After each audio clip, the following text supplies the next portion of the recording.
What's going on YouTube? It's your host, Rich GNT, and I know I've been slacking on my news pertaining to New York. I know.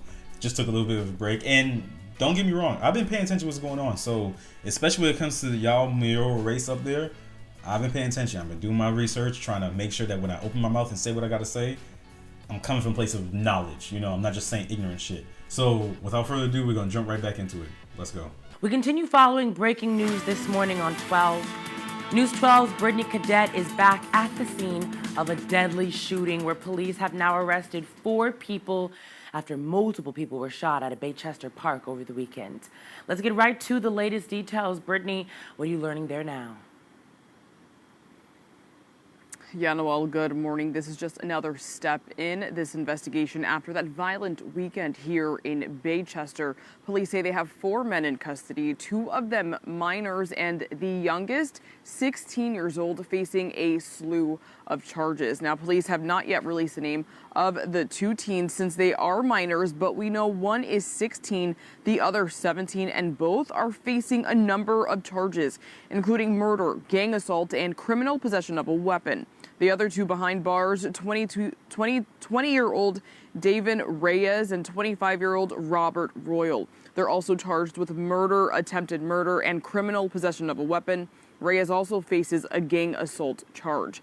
Now, police say shots rang out Saturday night at around 7:30 at a basketball court at Hafen Park, where a back-to-school basketball tournament was being held. Police say 5 people were shot, including a 17-year-old girl, Antonia Campbell. She was shot in the face and is still fighting for her life this morning. Now, 3 other victims walked into local hospitals with gunshot wounds. A 30-year-old man and a 29-year-old woman was shot in their backs. 32-year-old Jaciel Banks died after he was shot in the chest. And we spoke to Antonia Campbell's mother, who says they live right across the street, and once her daughter heals, the park will only be a site of a horrible memory. It took more than 17 minutes for my daughter to get CPR, which has made a big difference in her condition that she has now. If we had officers actually present, it would have been a lot sooner. And according to NYPD data, as of 2018, compared to 2018, shooting victims and shooters under the age of 18 has gone up more than 200%, and that's as of May of this year. For now, we're live here in Baychester. I'm Brittany Cadet. So first, I just want to say my heart and my prayers go out to those families that were affected, as well as the victims as well. The only thing I have to say is really, actually, I have several things to say about this. Look. It's a sad affair. It's a sad thing, truly.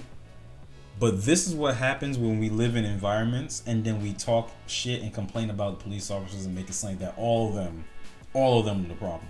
Because what you will often see, not saying specifically these people are that mother, right? What you will often see is our people, black people in this case, in these areas. Whenever there is a police presence, you know what they're saying? Why they around here? What they doing? I've been there. I know. That's what they're saying. But then now there's a situation where shit popped off and you're sitting here going, well, no police were present, and things that would have been vital to my daughter's survival, hopefully she pulls through, she didn't get. I don't know if this is within, AOC's district or anything like that, but she's talking about defunding police. I'm not saying that police officers without fault, they're infallible or anything like that. I'm not saying that. What I am saying is that there are times when we sit down and complain about certain things, one being police presences, and then when shit happens, we're just sitting there going, okay, where were the police? You can't have it both ways. You can't complain about them saying you don't want them around, yada, yada, yada, and then come back and be like, well, except when we need you. That's not how that works. You know what I'm saying? It's not how that works. I say time and time again, and I make a joke about it. I don't go to the Bronx, but I'm dead ass serious. I don't go to the Bronx. And people I know don't go to the Bronx. And Harlem. Because this happens a lot. Not saying it doesn't happen in other boroughs. It does, but I can't say it's less likely. There was just a shooting in Brooklyn, right near Prospect Park, and I know where that place is at too. Look, something has to be done, and something else I want to point out, right? Just like what I've been saying for the past week or two, there's been a massive uptick in our youth committing crimes, and I'm not talking about specifically black people. I'm just meaning in general, all right? Because it's up 200% from 2018 till this year May. 200% of shooting victims being underage and shooters being underage? Come on now. That's ridiculous. Something is happening and something needs to change. All right? Something needs to change. So my last video where I basically talked about saying, hey, the parents need to be charged because their kids are out here just wilding out, and apparently, seemingly, people just don't have control of their children. Yeah, it needs to happen. It needs to happen because maybe that may have some parents watch their baby kids a whole lot more and better. Who knows? The next point I kind of want to bring up is I'm greatly confused, and I'm wondering right now, right? Where are the advocates? Where are the groups? Where's the protest? Where are the people with the signs talking about violence? Black Lives Matter. Where are they?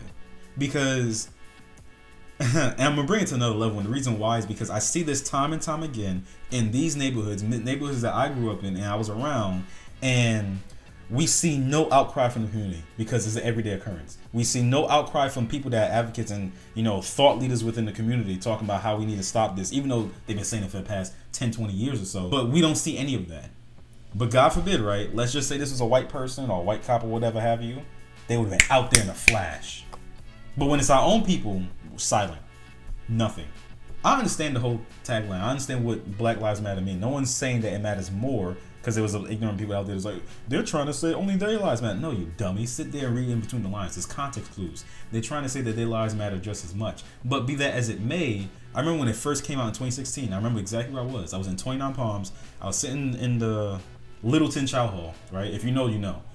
And I remember watching the news and like they had the protests and everything like that. And as a kid that grew up in Brooklyn for the most part and then moved down, you know, to Georgia while I was still in black communities, I was greatly confused because they're sitting there talking about Black Lives Matter because a white person did this. But then almost all my life, all I ever saw were people that looked like me commit crimes against another, and then no one jumped out and said anything.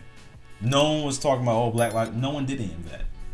So I say all this to say that we keep talking about our lives matter, but then between our own, we don't treat it like it matters.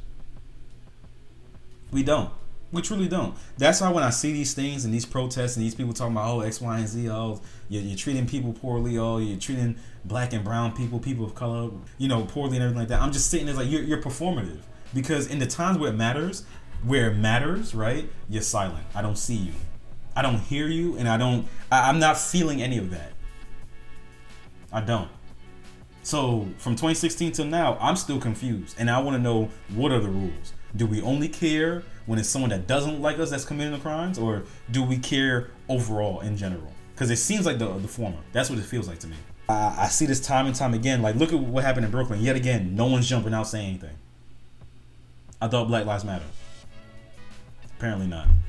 But that's my rant. Sorry about that. You guys already know the drill. If you enjoyed the video, leave a like. Comment down below. Tell me your thoughts. And, I mean, look. I'm pretty sure the ones that are watching this are probably either on my wavelength and understand what I'm trying to say, or they just completely the opposite, and they're just like, wow, you're some coon that hates his own people. Yeah, whatever the fuck you guys say. But legitimately, I want to know what your thoughts are and why. Tell me why. And we got to talk about it. And subscribe if you want to see more. Peace.